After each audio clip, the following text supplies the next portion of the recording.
бастамас бұрын бүгінгі біздің жалпы сабаққа барлықтарыңыз толық қатысып отырсыздар ма? Кім жоқ сабақта? 4 оқушы жоқ, иә? Келді?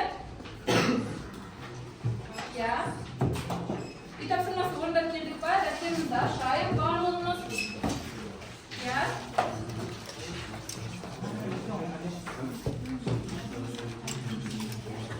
Дәптер информатикамыз толық, иә? Енді былай жасайық. Бүгінгі сабақта үй жұмысын қайталап алу үшін сіздерге сұрақтар беріледі. Алдыңғы сабақта айтқан болатыным, шығарманы толық оқып келесіздер. Сосын сұрақтарға жауап бересіздер деп. Енді таңдаймыз бір-бірден. Әр топтарды бір оқушыдан таңдай қойыңыздар. Қане, бірінші топ, Эдуард. Иә. Төртіншісі ұяшық таңдаймыз, төртінші ұяшықтар. Сұрақ оқимыз.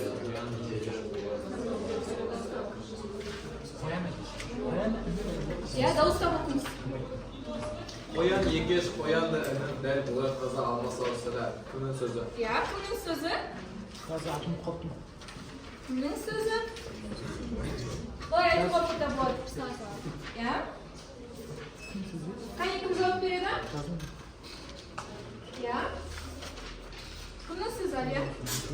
Қоян екеш, қоянды інін дәл бұлай қаза алмаса осыда. Кім айтады? Қане? Басты кейіпкер айтады, иә? Жақсы. Келесі таңдаймыз. Арсен, яз. Иә? Қай ұяшық таңдаймыз? Жетінші ұяшық таңдаймыз. Жетінші ұяшықта жау жағадан алғанда жалғастырамыз. Иә? Жау жағадан алғанда жауап. Алдыңғы сабақта біз қай шығарманы өттік? Пәтер іздеп жүреді. Пәтер іздеп жүредікке байланысты бұның барлығы сұрақтардың бар. Жақсы жауап? Бөрі етектен алады. Жақсы жауап қабылданады. Дұрыс. Келесі. Алихан, аяулым. Алтыншы ұяшық. Жас отау дегеніміз не? Жас отау дегеніміз жаңа үйленген қызбен Жас отбасы, иә? Жақсы. Жауап қабылданшы ұяшық. Кейіпкер қонақ келгенде неліктен қатты қысылды? Иә? Маңдатамыз. Жауап танайық. Себебі олар өте жаман болған, енді олардың пәтерінде де ешкім кете болмаған. Сол үшін кейіпкерлер қатты ұялған болған қонақ алдында. Иә, қатты ұялады. Жақсы. Танайық енді өздеріңіз, Алия. Екінші сұрақ. Шығарма қай жылы жазылған? Жауап 2007 жылы. Жақсы. Кейіпкердің келіншегі шығармада қалай сипатталады? Шығармада оның кейіпкерді сұлу, келбетін сұлу қылып сипаттайды және сипаттау бойынша ешкімнің қолы жетпеген сұлу кейіпкер, бірақ өзі сол әйеліне жақсы өнім сұрай алмағандықтан қысылады. Қысылады, иә? Жақсы. Келесі топ. Өте жақсы жауап. Үшінші сұрақ сіздерге қалып тұр. Құмырсқаның илеуінше қайнаған қай жерге? Бізге лайық пәтер табылмады. Қай жерге? Қазір. Иә? Жауап бар ма? Толық айтамыз. Құмырсқаның илеуінше қайнаған бұрыштан. Жақсы. Жауап қабылданады. Үй тапсырмасы бойынша барлығын шығарманы оқыған екенбіз. Әдеби шығарманың жанрына қарай композициялық ерекшеліктерін айқындау. Одан кейін шығарманы идеялық жағынан мазмұндас туындылармен салыстыра отырып әдеби сын жазу. Әдеби сынды білеміз, иә? Ал композицияның не екенін білеміз ба? Ол туралы да білеміз, иә? Жақсы. Енді қараңыздар. Бірінші тапсырма сіздерге, яғни қайтадан сол тақырып бізде пәтер іздеп жүреді. Әр топқа мен композиция туралы осындай ақпараттарды беремін. Сіздер бұл жерге берілген ақпараттармен дәл біздің шығармамен салыстырып болған дәл осы ақпараттан шығарманы талдап жазасыздар. Композициясын, иә? Мына жерде беріледі. Қысқа нұсқа жазамыз. Әр топтан 3-4 ерекшелік болса жеткілікті. Содан кейін мәтінді толық түсініп оқимыз. Сіздерге бұған 3 минут уақыт беріледі.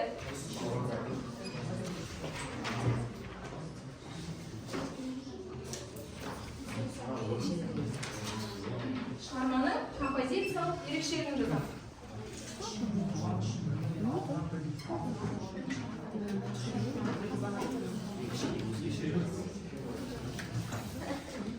Ya, şuradan da sayalım.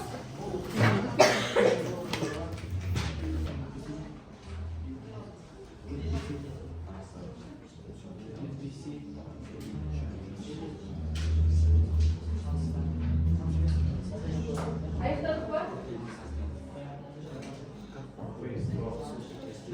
Ya, o da.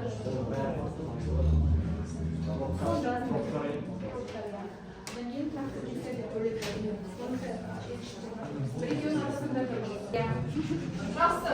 Онда екінші топтан бастаймыз, я барлығымыз тыңдаймыз мұқият. Жақсы, жарайсыздар. Екінші топтан бастаймыз. Я, сіздерден бастаймыз. Мұқият тыңдаймыз, олардың айтқан ақпараттарын қайталамауға тырысыңыздар. Шығарма көлемі шағын болғанымен айтатын ойы салмақты, күрделі, оқырман сезіміне дәл тиер сөздерді қолданады. Жақсы. Сезімге тиесілі сөздерді көп қолданады. Жақсы. Енді бірінші топ, олар айтпаған ақпаратты айтуға тырысыңыздар. Тыңдаймыз басқалар. Я? Композициялық ерекшелігі, қатер іздеп жүрер әңгімесінің ерекшелігі бұл шығарма 20-шы ғасырда жазылған. Өмір шындығы баяндалып, әсіресе көптеген жас отбасылар мен студенттердің басынан өтетін қиын кезең. Бұл оқиға автор басынан өтсе сондай жағдайларды кездестірген. Я. Сол жағдайларды кездестірген дейді. Үшінші топ. Оқыңыздар. Яғни мақал мәтелдер мен жаттар мен көркемдегіш құралдардың қолданылуы, оған мысалы енді маймақ жүріске бастап аяғында ауырды келешегін мұқиетті. Болмаса құмырсқан елеуіші қайнаған жетім борыштан бізге де лайық пәтер табылмады. Және көптеген мақалдар кездеседі. Жақсы, жарайсыздар. Құмырсқаның елеуіші дейік, я? Бұл не? Я? Неге жатады құмырсқаның елеуіші дегеніміз? Бір ерекшелік ол оқуға автордан табылады. Аха. Өмірге осы шығарманың басқа сөйлесі ол оқу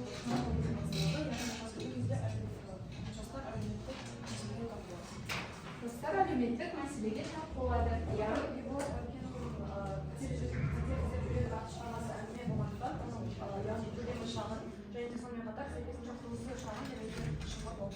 Жақсы, құрылысы жағынан шағын дейді. Біз композициялық ерекшеліктерін атап өттік, я? Оның ішінде ең маңыздылары қайсы екен? Я, жылдан. Троптардың қолданылуы. Троптардың қолданылуы, теңеудің қолданылуы сосын. Мақал мәтелдер сосын. Шығарманың диалог ретінде жазылуы және шағын көлемінде үлкен мәселелер. Жақсы, жарайсыздар. Енді келесі тапсырма, бұл тапсырма сіздердің әдеби сын жазуға дайындық. Бұл сіздер білесіздер ғой, графика сызуды.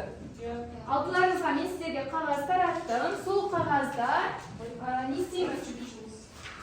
Қараңыздар, шығарма бойынша пәтер іздеп жүредік шығармасын барлығымыз оқыдық қой, я? Сол шығармадағы бұл эмоциялар графика. Енді қараңыздар, ең бірінші елестету болды ма сіздерде? Қаншалықты деңгейде? 1-ден 10-ға дейін. Соны белгілейсіздер. Сүйсіну болды ма шығарма кейіпкерлеріне? Осыған қызығу болды ма? Немесе жан ашу болды ма? Өкініш, таңдану, немесе қызығу. Ең соңында сол нүктелердің барлығын біріктіріп шығамыз. Барлықтарыңызда жақсы сурет шығуы керек деп ойлаймын.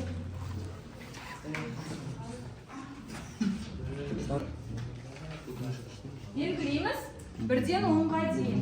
Кейін сол графиктің барлығын қосып шығасыздар. Сосын артына өздеріңіздің аттарыңызды жазып қойыңыздар. Келесі өкініш шығармаға байланысты. Жоғары. Не себепті? Осы неден персонаждардың іс-әрекеттерінің Жақсы, не себепті деген сияқты, я? Жақсы, келесі бізде таңдану. Жоғары, не себепті? Мен ең жоғары себебі мен автор осы шын өмірде болып жатқан үлкен мәселені соншалықты кішкентай шығарманың ішіне сыйғызғаны мен үшін мен таңдандым. Жақсы, сізге соған байланысты таңдауыңыз туды, я? Тағы кімде? Ең соңында біз әдеби сын жазамыз. Яғни бұл жерде әдеби сын жазуға дейінгі тапсырма тапсырмалар. Енді келесі тапсырма қараңыздар, бізде 4 бөлшек. Бірінші бөлігіне шығармадан алған әсеріп жазамыз. Бұл топпен орындалады. Одан кейін автордың сөз қолданысы. Жаңа айтылды ғой, ерекшеліктер, композициялық ерекшеліктерінде. Одан кейін автордың үні, яғни не айтқысы келді ол. Сосын автордың ұстанымы. Автор қандай ұстанымды ұстанады. Жақсы. Бұл тапсырмаға сіздерге 4 минут уақыт беріледі.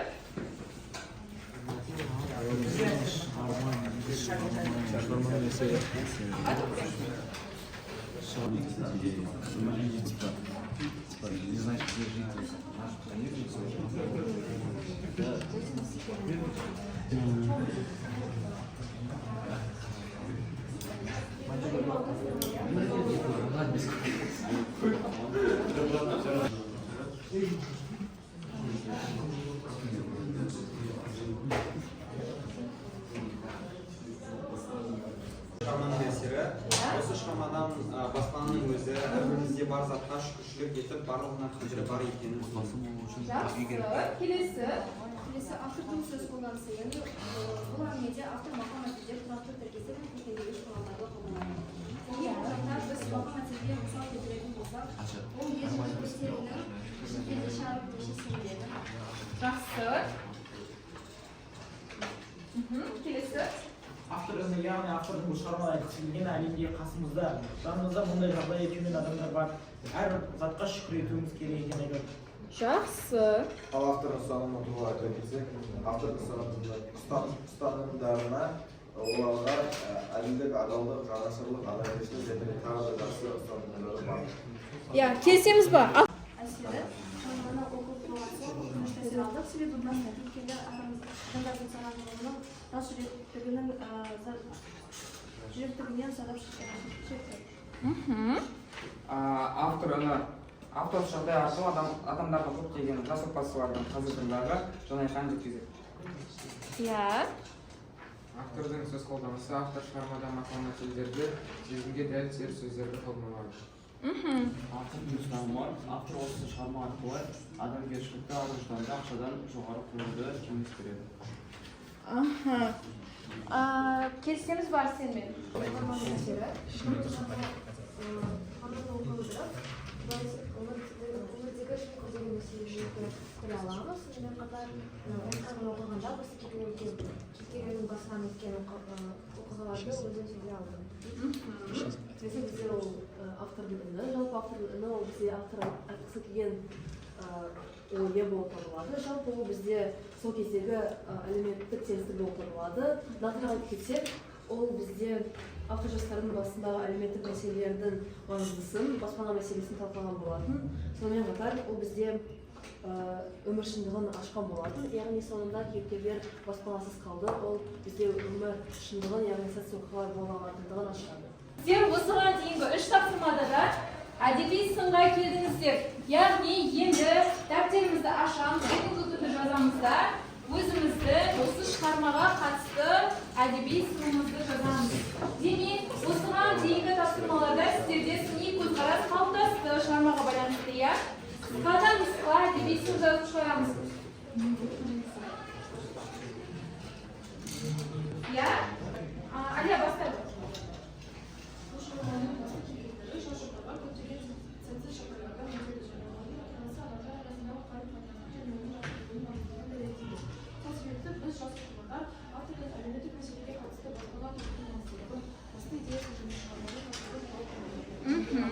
Жақсы, жарайсыз.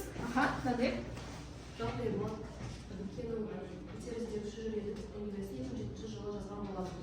Әңгімесін атап отырғанда бұл еліміздегі баспана мәселесін талқыланады және де адамгершілік қасиеттері маңызды болып көрсетіледі. Себебі жас жұбайлар бірнеше рет айырылған болатын. Ол дұрыс емес. Сонымен қатар әңгімеде тек бір кемшілік бар деп есептеймін. Ол әңгіменің толық аяқталмауы. Автор ары қарай жас жұбайлармен не болатынын өзімізге ойлануға қалдырған болады. Қайсысы деп ойлаймыз? Сонымен бірінші топ үшін мен ойлаймын, бүгінгі сабақта ең белсенді қатысып, барлығы бірге қатысқан ол 5-ші топ деп. Ойлаймын ба?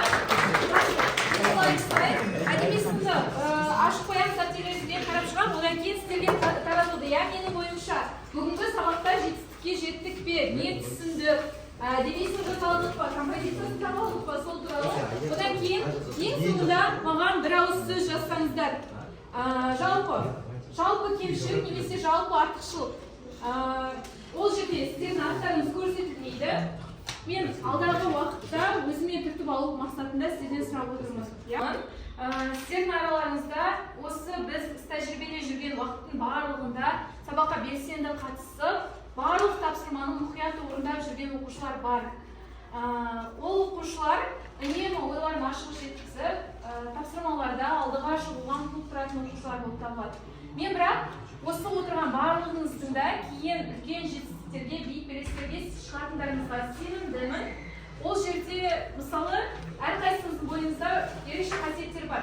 Бірақ дәл осы қазақ тілі мен әдебиеті сабағына келген кезде үлкен жауапкершілік танытып, жоғары белсенділікпен қатысқан үшін мен 5-6 оқушыны таңдап алған болатынмын. Соның арасынан мен 2 оқушыға кітап сыйлағым келеді. Қалған оқушыларды ататылсын, иә? Сіздер жаза беріңіздер. Мына жерде 6 қағаз.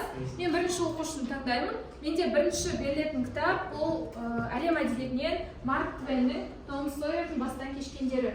Ол өте мықты кітап. Мен сіздерге осыған дейін де айттым, әлем әдебиетінен де, біздің қазақ әдебиетінен де кітаптарды оқытыру керек деп. Сонымен бізде бірінші оқушы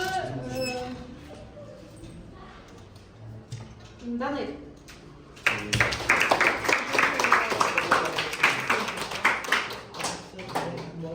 Мен Данелдің еркіндігіне, ойының ашықтығына сондай сүйсіндім.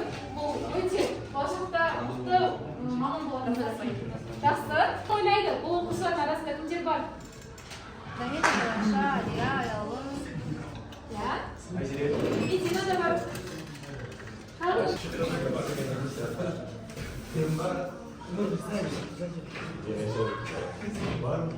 Келесі оқушы.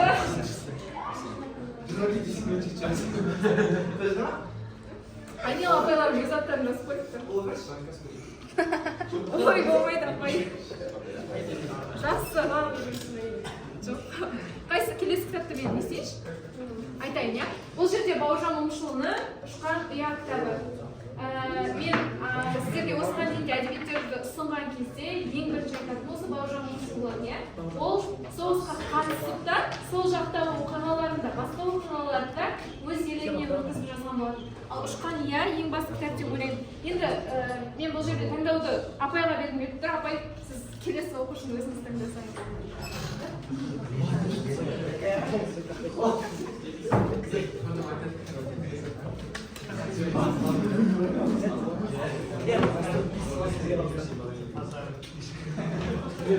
Ayol.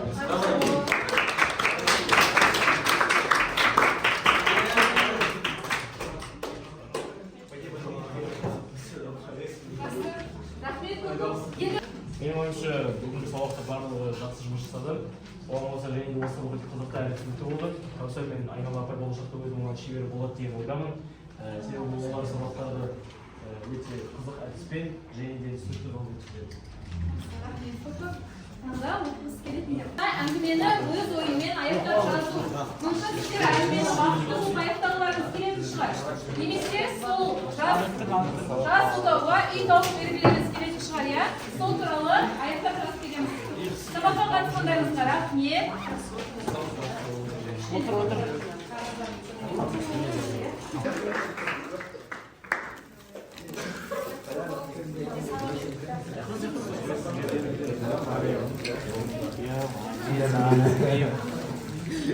Kaan, көрсетіңдер.